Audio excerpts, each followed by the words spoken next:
Welcome. This is the webinar on goal setting as a tool for effective and inclusive online education. This webinar is part of a series of 5 webinars. And today's topic is boosting goal setting with Chatbot Ikkie. Chatbot, Michaela, welcome. Tell us, who is Michaela? Michaela Schippers, Professor of Behavior and Performance Management, Erasmus University, Rotterdam School of Management. Yeah.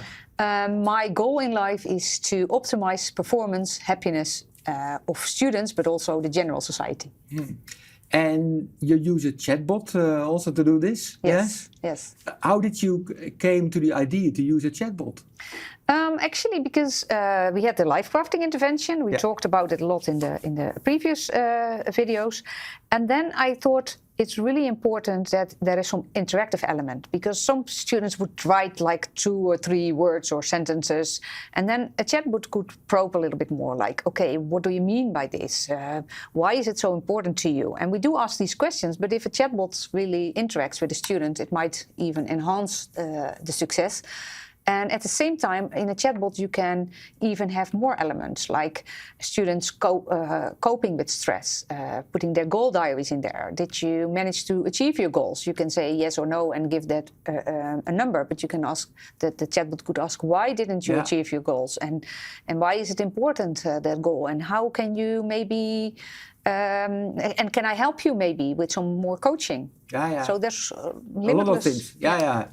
Well, let's look inside. What is the chatbot really doing in this? Because I'm very much curious about how this works. Yes. So what we got a grant from the Dutch government to develop this, and so we thought, okay, what is important? We put the goal diaries in there. We discussed that in the previous video. So goal diaries is, did you reach your goals, and what was the goal that you had last week? Did you manage to work on it, and are you satisfied with it? So, but another thing we noticed is that a lot of students are coping with mental health issues. And mental health issues are negatively related to study success, like depression and anxiety, and sometimes habits like drinking, and all these kind of things are prohibiting students, and their well-being is down. So we edited cognitive behavior therapy. And cognitive behavior therapy is basically looking at what keeps you from reaching your potential.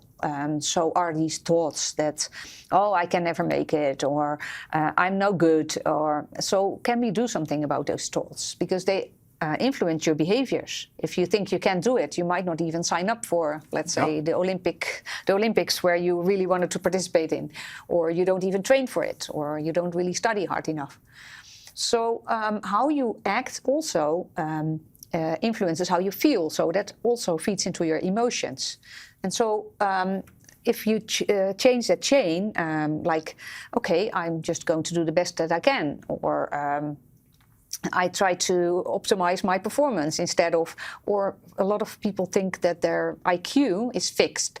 What if you think it's more muscle that you can use to, and you can train it, you know? So studying makes sure that you get more success. And if you change these thoughts, that also helps.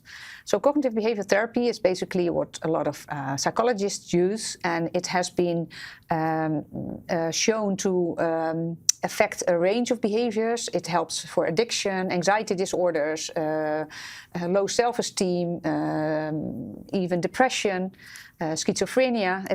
So there's a lot of literature available that it helps, and it's really easy to put into, it's possible to put it into a chatbot, because it's conversational and... And does a chatbot really do, or has the same benefit as a human psychologist would have?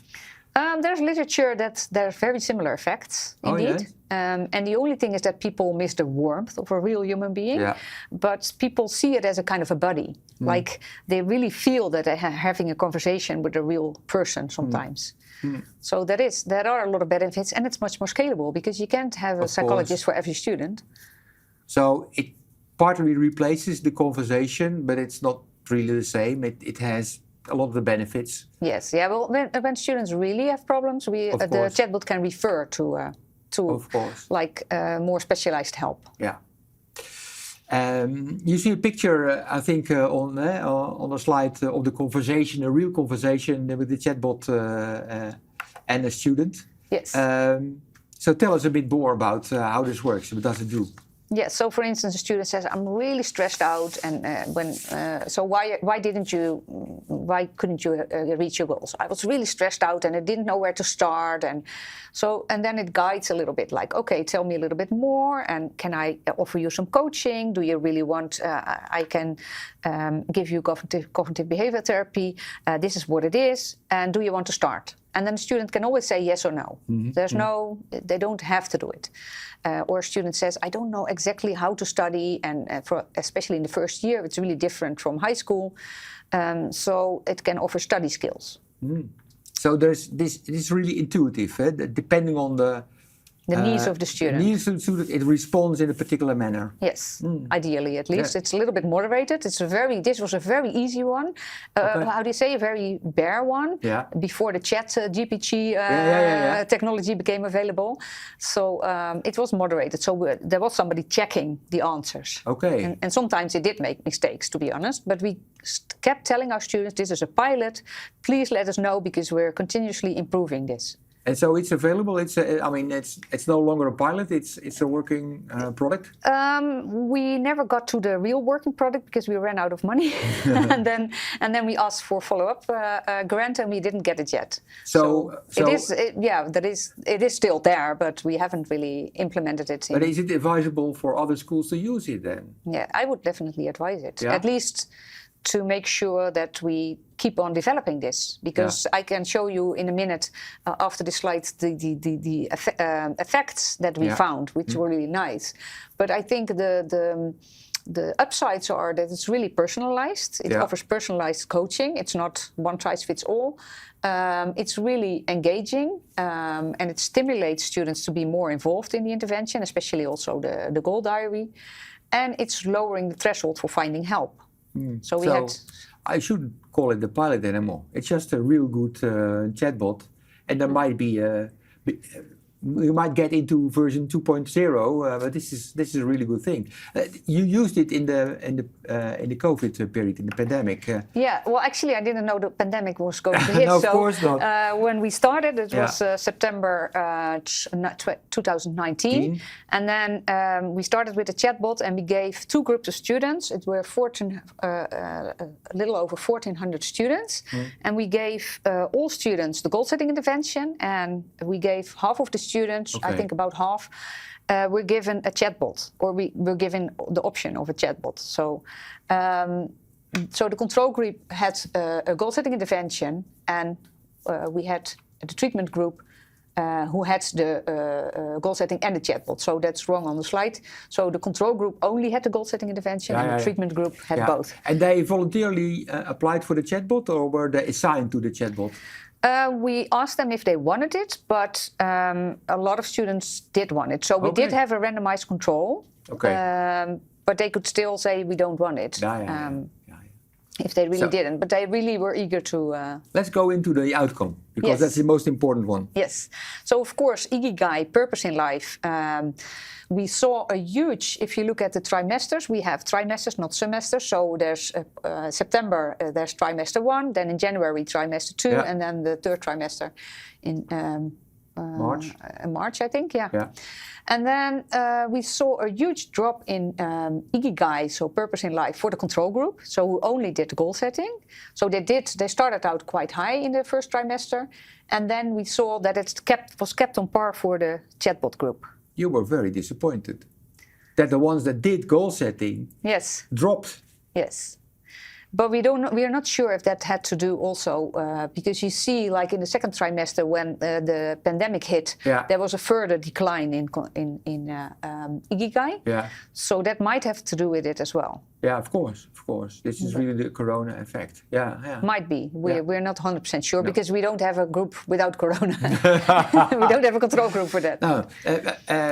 You said you're writing a paper as we speak on this particular topic. So these are very preliminary results, but we did these are the first outcomes of our analysis. So I will refer our viewers to the Erasmus Center. If the paper is finished, they can find the paper over there, I assume. Yeah, I will make sure to have a news news item on this. item on this. Let's move to the second graph. Yes, future self-continuity. That's basically how your current self is connected to your future self. So we asked students some questions about that. And then we also saw that the treatment group increased on future self-continuity, and the control group went down. Yeah.